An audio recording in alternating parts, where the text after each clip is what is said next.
Fala galera, bom dia, boa tarde, boa madrugada. Meu nome é Sidney Martins, professor de língua portuguesa aqui do LAC Concursos, o maior site de videoaulas do Brasil, quiçá das Américas, provavelmente do mundo. Então se liga só, hoje o assunto é muito importante, é coesão textual. E para estudar coesão textual, meu parceiro, você tem de ter toda a atenção do mundo, até porque as bancas cobram demasiadamente este assunto. E não é um assunto importante só para a prova objetiva, é um assunto importante, por exemplo, para a produção textual.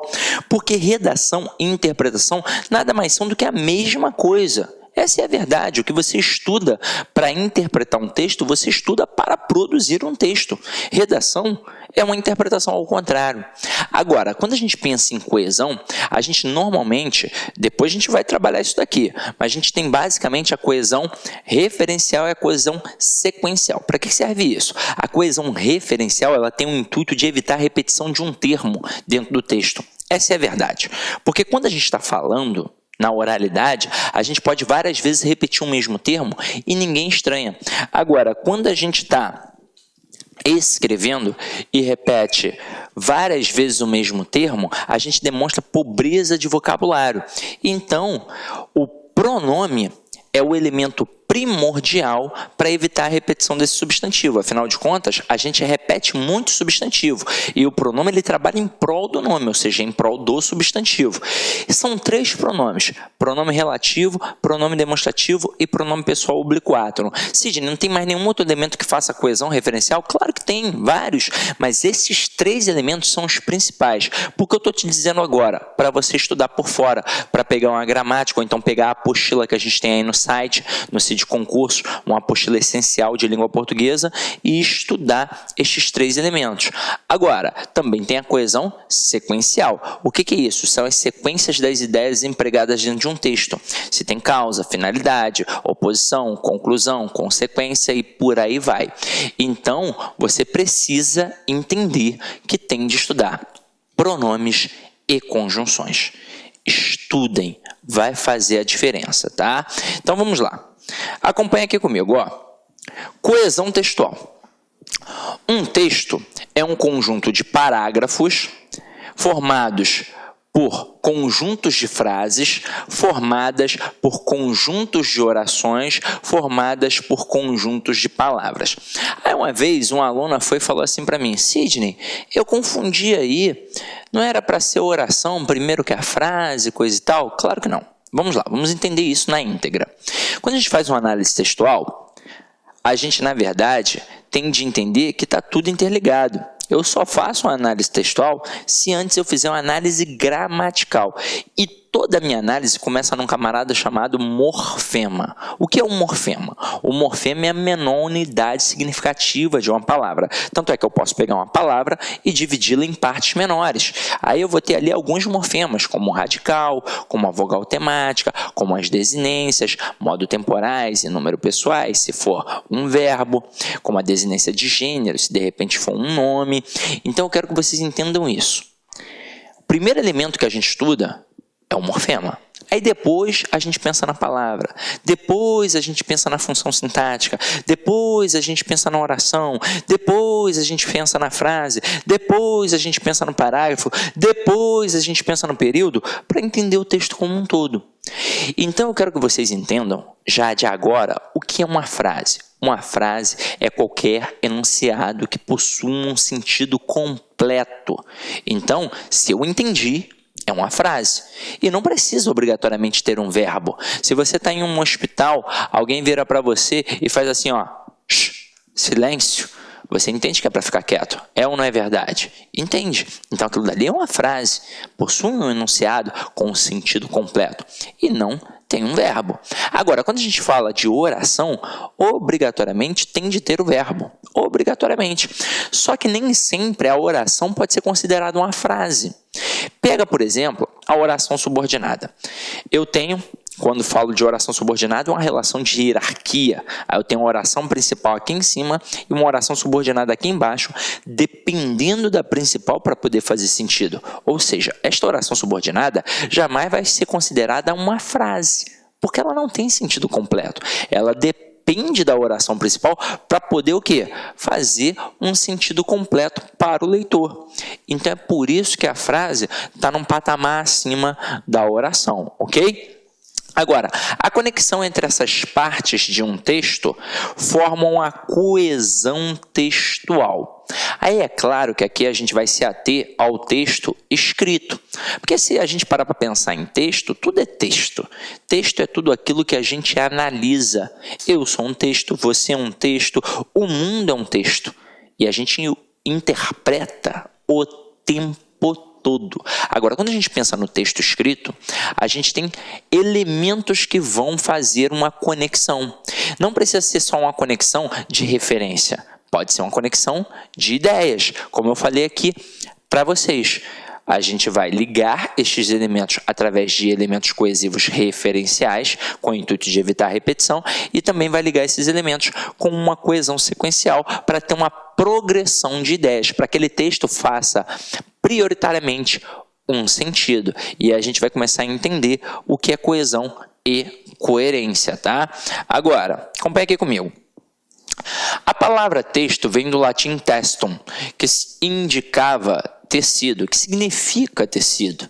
Assim, a coesão constitui as conexões entre os fios do tecido ou entre as informações, de modo a garantir que o texto pareça um conjunto harmônico. Detalhe: quando a gente pensa em texto, como nos foi apresentado, é exatamente isso, tá? Não é o joguinho da velha, não, é o tecido. Se você olhar mais de perto a minha blusa ou qualquer tecido, você vai perceber que são entrelaçados fios, linhas, para formar mais ou menos isso daqui. Aí é óbvio que é um conjunto harmônico. Só que cada texto tem o quê? Tem as suas entrelinhas, que na verdade são as inferências que a gente vai fazer em relação àquilo dali, só que depende do quê? Depende do nosso conhecimento de mundo. É para mostrar que o texto ele adquire uma certa autonomia a partir do momento que ele é produzido. Então o autor, ele de repente quis dizer uma coisa, só que aquele texto ele pode ser tão bom que ele pode adquirir outras nuances, através do quê? Do conhecimento de mundo do leitor. É claro que todo texto tem uma intencionalidade discursiva. Então, a ideia primária foi focada através dos olhos do leitor. Só que na hora que eu leio, vai depender se eu tenho bagagem para interpretar aquilo ou não. Vou citar como exemplo o nosso ambiente escolar e clássicos da literatura, como, por exemplo, Machado de Assis, Guimarães Rosa, Clarice Lispector, Altran Dourado e por aí vai. Aí você, quando criança, pegou um livro para ler e detestou. Provavelmente você não tinha maturidade, bagagem para fazer aquele tipo de leitura. Aí depois de um tempo, já na faculdade, você escuta os seus amigos falando, pô, tal livro é bem bacana, escuta o professor falando, pô, tal livro é muito legal. Aí você pensa, caramba, só eu que detestei? Você detestou talvez porque não tenha lido no momento certo.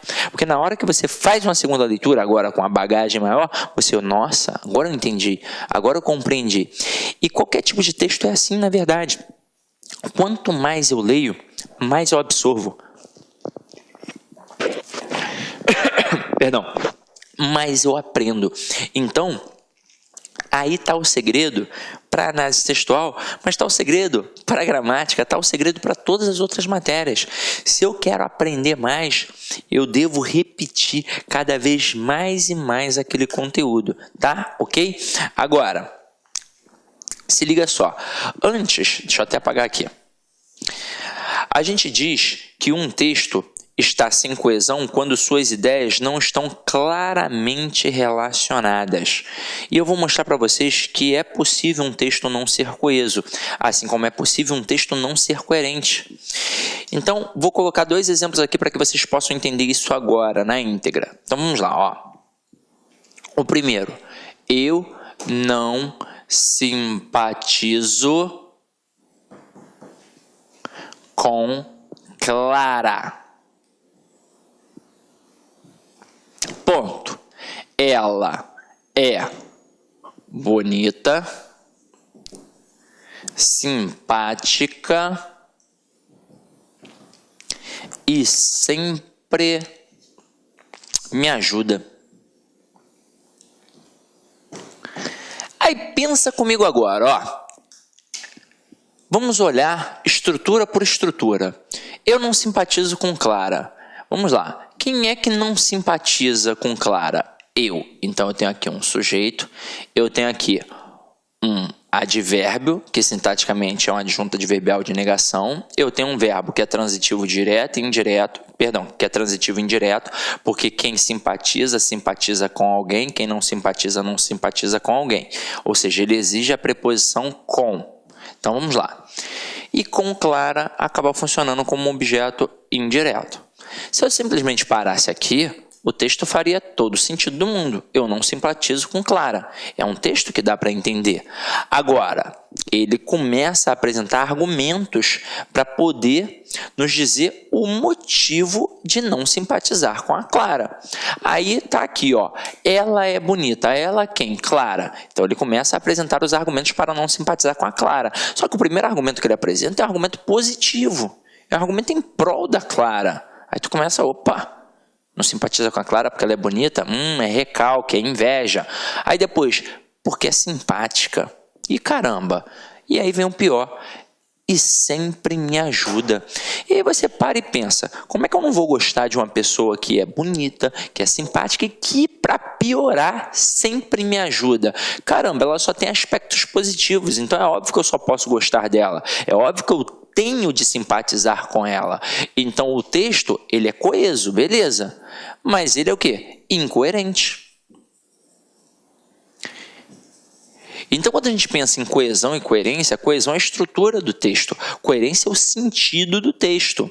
Pensando numa escala de importância, a coerência acaba sendo mais importante que a coesão, porque tem de se fazer entendido, essa é a verdade. Agora, é óbvio que a coesão trabalha em prol da coerência. Então, quanto mais coeso um texto, a possibilidade desse texto ser coerente é muito maior. Mas é óbvio que a gente pode cometer equívocos. E é por isso que na hora da interpretação eu tenho que tomar todo o cuidado do mundo. Assim como na hora de produzir um texto também. Então coesão e coerência caminham juntas. Mas tem que tomar cuidado. Coesão é a estrutura e a coerência é o sentido. Agora, eu poderia colocar um texto assim, ó.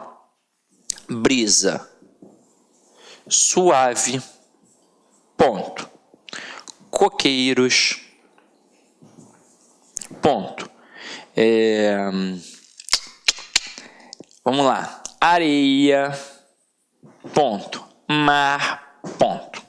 Se vocês repararem, não há elementos de coesão, nem de referência, nem de sequência de ideias. Os elementos estão isolados.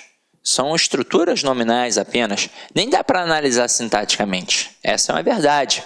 Agora, se não dá para concatenar através das estruturas, este texto é um texto não coeso. Ele não está coeso. Agora, pensa comigo. Será que essas palavras se aproximam semanticamente? Se aproximam. Elas fazem parte de um mesmo campo semântico. Porque elas fazem com que você e eu pensemos em quê? Numa palavra maior. A gente pensa em praia. Então, se estas palavras todas nos remetem à palavra praia, é porque, de certa forma, esta estrutura linguística que foi apresentada, ela tem uma coerência, mesmo não sendo coesa. Então, não é coeso, beleza, mas é um texto coerente. E então, a gente vai entender por que a coerência está num campo maior.